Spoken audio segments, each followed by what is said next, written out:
Hi, everybody, and welcome to your advising orientation. My name is Dr. Lorianne Stretch, and I am the coordinator for the online counseling program, and I'm so excited to have you joining us. So this is going to be an overview of advising for all three of our concentrations: school counseling, clinical mental health counseling, and military veterans. I'm going to just provide a high-level overview, orient you to some of the resources that are available to you, and then also provide some information about registration and what classes to take. Now, for those of you that have specific questions about your specific situation, or you might be trying to transfer in classes, you need to talk to your faculty advisor about that. If you're not sure who your faculty advisor is, reach out to me and I will be sure to tell you who it is. And you can also find that information in DegreeWorks, which is a resource that you have available to you as well. I'm going to share my screen, walk through some resources, show you some resources, and hope that you find this information helpful. I'm going to turn off my camera so that we can focus on the slideshow.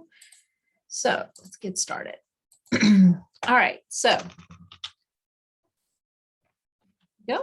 skipped one too many.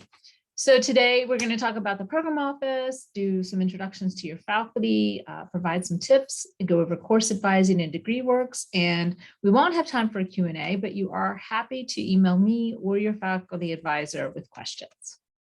So office, talking about the program office. So the SOI program office is in Canvas. It is our hub for everything related to the online program. And it's going to be really important that you sign up for notifications when you get into this particular resource so that you can get the notifications when we do things. I'm going to actually exit out of this for a second and take you to the Canvas dashboard. So this is your Canvas dashboard, and over here we are going to click on the SOE program office. Now you can see that this is how all of your classes will be set up. So you'll have announcements, modules, etc. These two here are really the most important ones for this particular course. Okay, and this course is persistent, so you will have it throughout your whole program. So let's just take a quick peek at announcements. So announcements here, you have a ton of announcements, and if you're just joining us, I would encourage you to take a quick look at them just to kind of see some of the things that we announce and information that we have. And then we're going to actually go into modules next. Modules, you will see you have a welcome, and here where you can meet all of the core faculty. We actually have additional 2 core faculty who will be adding their information very soon, Dr. Danita Hudson and Dr. Corrales Solomon. Then we have the advising module, and this is where you can find information on your program of study, how to add a course in DegreeWorks, transfer guidelines, and doubling up. So I'm going to click on here and I'm going to show you a very important tool. That's the master schedule. So when you click on the master schedule, it's going to take you into Google Docs and you can find your cohort. Let's say you're in cohort 10, you just came in the fall. Here's the clinical mental health counseling program. So your first course is going to be the professional orientation and then the theories course. Same thing for school counseling, same thing for military veterans. So your first 4 classes that you take are all with each other. So those will be blended classes with all 3. Once we get to summer A, you'll have clinical mental health counseling for military and CMHC, and then school counseling will have an intro to school counseling. And then you have your first residency. So it's kind of exciting to see kind of what you're going to be taking. You'll note that the techniques class and your residency 1 are paired together. We're doing that now moving forward. So you'll need to take those 2 classes together. We will actually register you for the residency though. You don't need to do that yourself. And then you'll go through a few more classes, and then you'll have your group counseling class with your residency 2. Residency is a 3.5-day experience. It starts on Monday evening, has some icebreakers, welcomes, getting to know you, meeting your lab group, and a big keynote. And then we have Tuesday and Wednesday, which are full days of labs and practice for your skills. And then on Thursday, we have usually our social justice panel, some practice with addressing suicidal ideation or assessing suicidal ideation. And then we have a theory case conceptualization workshop for you as well. So very hands-on, lots of practical applications during residency. Currently, our residencies are virtual. We're waiting to kind of see what the guidelines are going to be as to when we might be able to go in person. We're tentatively targeting spring residency as our first online, so hopefully, or in person. Hopefully by the time we get to your first residency in summer 2022, the pandemic will be under control and we'll be able to meet in person in Williamsburg, and would love to have you here so that you can see the campus and get to know William and Mary. And same thing for Res 2. We're really hoping we'll be able to meet in person. Now, your practicum will start at different times based on which cohort you're in. So if you're in the CMHC or the military veterans, your practicum is due to start in fall 23. School counseling, because we don't have school counseling during the year or during the summer, they will take their practicum in spring A and B of 23. Now, for CMHC, your practicum, and for MVC as well, your practicum can be almost anywhere as long as there's a licensed professional counselor who is able to supervise you on site and be on site when you're on site. And Dr. Noelle St. Germain Sayre is your key point of contact for that. And she will help everybody get started with practicum and get you through the process. She'll be reaching out when it's about time for you to get started, but you're welcome to reach out to her, have questions. She also has a fieldwork module in the program office, which I'll show you in a second. So during your practicum, you are going to do 100 hours at your site.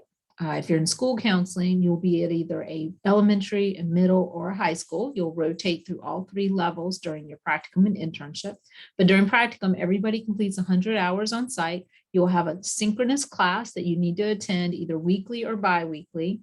And you will have to meet with your site supervisor at least an hour every week for clinical supervision. There's also some minor coursework, but not too much in the classes. In internship A and B, you are completing 300 hours in each one of those at your site, and 240 of those need to be direct total.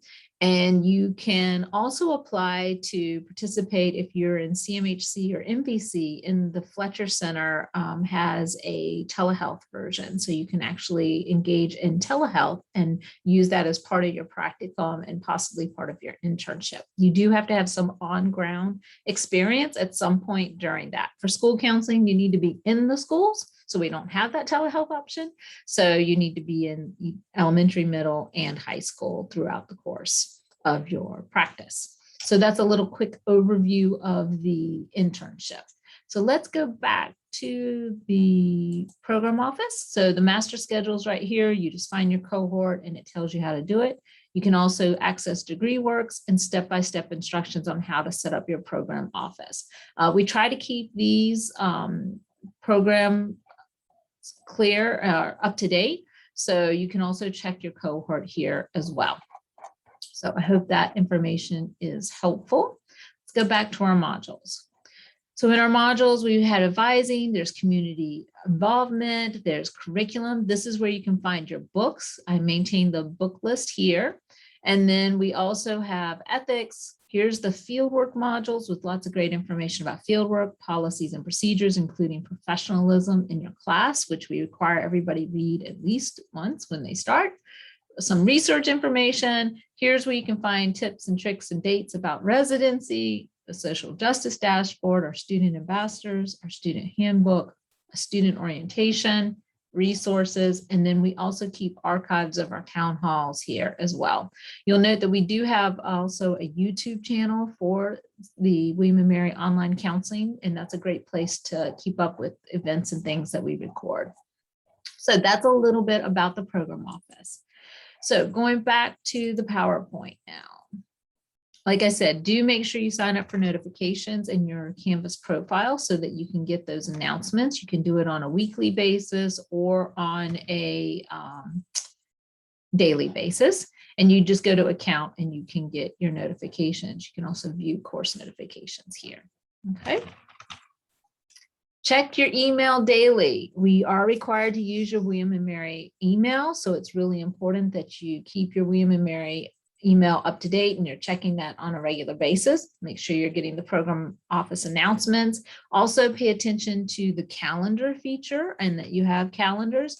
When you're in the program office, there's actually a calendar feature right here, which will tell you when events are coming up. Focus on wellness. We really want you to practice self-care while you're here. Make sure you're utilizing your supports. We don't know you need help unless you tell us, and use your faculty members' office hours. All faculty members post office hours. They all have office hours, and they really do want you to attend them and come see them. We have a transfer policy, which I'll go over soon. I've pointed out where you can find the book list. That is a book list for all courses. I do say don't buy your book more than a term ahead of time, because we do sometimes have to update books with new editions and whatnot. We've talked about residency. We also have a professional performance review. This is how we're going to see if you're meeting the benchmarks that we need you to meet as a counselor. I mentioned professionalism. We do require a certain level of professionalism when in class, especially during synchronous classes. We really ask people to not be driving while they're in class, not to smoke, not to drink, not to do anything that you wouldn't do in a live classroom, right? And so we want you to be fully present. And then you will get an invite early in your tenure here, probably within the first 3 to 4 weeks, inviting you to get live text. Please accept that registration request and complete that process. If you don't, you will have to pay $100 for an additional license. So it's really important to accept that registration as soon as you get it. This is who you need to contact for information. Your faculty advisor is super important and will be kind of your key point of contact. You also have access to a student success coordinator, David Teigman, who can help you with logistical questions about how to register and when something's going to happen and things like that. You're always able to contact me as the program coordinator, and Dr. SGS as the clinical director. And then we also have the registrar, which is super, super helpful with lots of things. Here's a link to the handbook, which again is in the program office. We do ask everybody to read that handbook, and there's a little quiz that you take in order to verify that you have actually received and read the handbook. So course advising, I went through that. Make sure you follow your cohort. If you need to deviate from your cohort schedule, please work with your faculty advisor to make sure that you're doing courses in the recommended sequence, because it can be really hard if you take classes out of sequence. You may not have all the information you need to be successful. If you want to transfer a course, it does need to come from a CACREP accredited program. It may not have been included in a previously earned master's, so it has to be a class you just took and not something that was attached to a master's you earned. It must be within 4 years of the date of your admission to our program. You must have earned a B or better, and you need to let me know what you want to take. I asked for the syllabus and the transcript that's associated with the class, and we can try to transfer up to 12. Sometimes that's not possible, but we certainly try. This is the link for degree work. This is where you'll create your program of study and track any changes in case you have to take a leave. And that is an orientation to our program. I hope this has been helpful. Please let us know if you have any questions or concerns. We are happy to support you. That's why we're here. So please do not think that reaching out to us is a problem. We really do want to hear from you. Talk to you soon.